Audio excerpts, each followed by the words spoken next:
Niat teman kami hanya mencari kain lap untuk membersihkan posko, tapi dia malah membawa pulang kain kafan yang menahan ratusan mayat hidup di desa itu.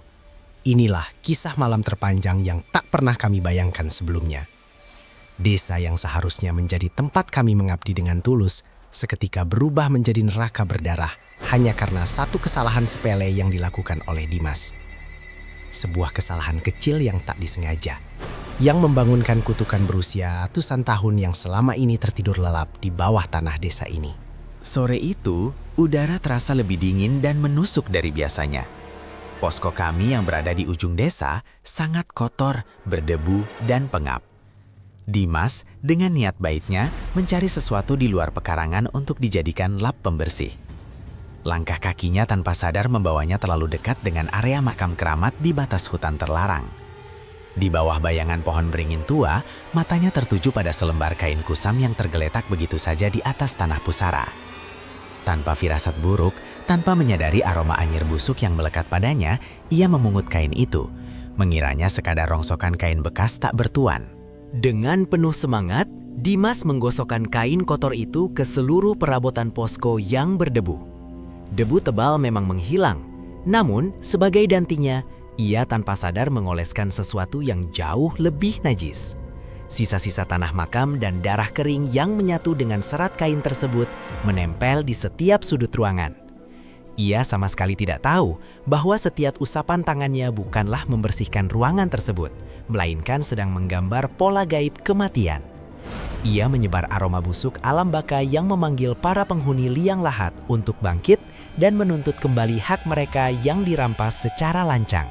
Ketika matahari tenggelam sepenuhnya dan malam mengambil alih, teror psikologis yang sesungguhnya dimulai.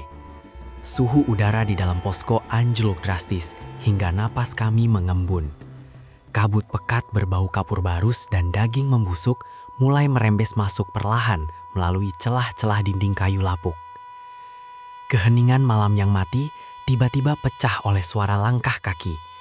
Bukan satu atau dua, tapi puluhan langkah kaki telanjang yang terseret lambat dari arah pekarangan. Dimas mulai merasakan tekanan teror yang luar biasa berat. Akal sehatnya menolak keras untuk percaya pada suara gemeretak tulang yang kini mengepung rapat rumah reot itu. Pikiran Dimas mulai kacau balau dihantam ketakutan. Apakah semua ini hanya halusinasi gila akibat kelelahan bekerja seharian? Ataukah sebuah kenyataan mistis yang terlalu mengerikan untuk diterima oleh akal sehat manusia? Setiap kali ia mencoba menutup mata, bayangan wajah-wajah pucat dengan rahang yang terlepas terus-menerus menghantui pikirannya. Ia kini bisa mendengar dengan jelas suara bisikan serak, ribuan suara yang memanggil-manggil namanya dari balik dinding kayu tipis itu. Tekanan demi tekanan gaib membuat kewarasannya benar-benar berada di ujung tanduk. Ketakutan itu menggerogoti jiwanya dari dalam, membuatnya lumpuh total dalam diam, bahkan tak mampu membuka mulut untuk sekadar berteriak meminta tolong. Di puncak kepanikannya yang mencekik, mata Dimas tertuju kembali pada kain lap yang tergeletak pasrah di atas meja. Dengan tangan yang gemetar hebat dan napas memburu, ia menyorotkan senter redupnya ke arah benda tersebut. Kebenaran yang sangat mengerikan akhirnya terungkap di depan matanya. Di ujung kain kusam nan robek itu, tampak samar tulisan rajah kuno berwarna merah darah. Rajah pelindung yang dibuat oleh sesepuh desa puluhan tahun yang lalu. Kain itu bukanlah rongsokan biasa. Itu adalah tali simpul pengekang, bagian paling vital dari kain kafan raksasa yang mengunci kutukan desa.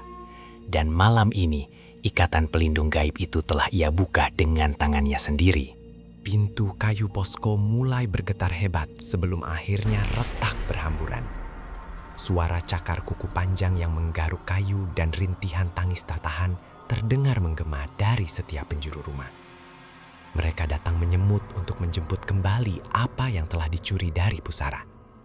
Papan kayu demi papan mulai patah dan tangan-tangan pucat membusuk berbau tanah basah menerobos masuk dengan beringas. Ratusan mayat hidup penasaran yang selama ini tertidur pulas akibat mantra kafan itu kini telah lepas seutuhnya dari belenggu mereka. Dimas menangis sadar, sudah tidak ada lagi jalan keluar.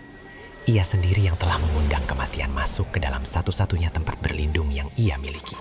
Keesokan paginya, saat warga desa yang panik mendobrak paksa pintu posko, tak ada seorang pun mahasiswa yang tersisa di sana. Hanya ada udara sedingin es yang menusuk tulang dan bau tanah kuburan yang sangat menyengat hidung. Dimas menghilang tanpa meninggalkan jejak setetes darah pun. Kesalahan sepele memungut sebuah kain lap kotor telah memaksanya membayar mahal dengan jiwanya sendiri. Kini, jika kau berani melewati area makam keramat di ujung desa itu pada malam Jumat Kliwon, kau akan mendengar sayup-sayup suara rintihan pemuda menangis, memohon dengan putus asa agar dilepaskan dari lilitan kain kafan berdarah yang kini mengikat tubuhnya untuk selama-lamanya di dasar bumi.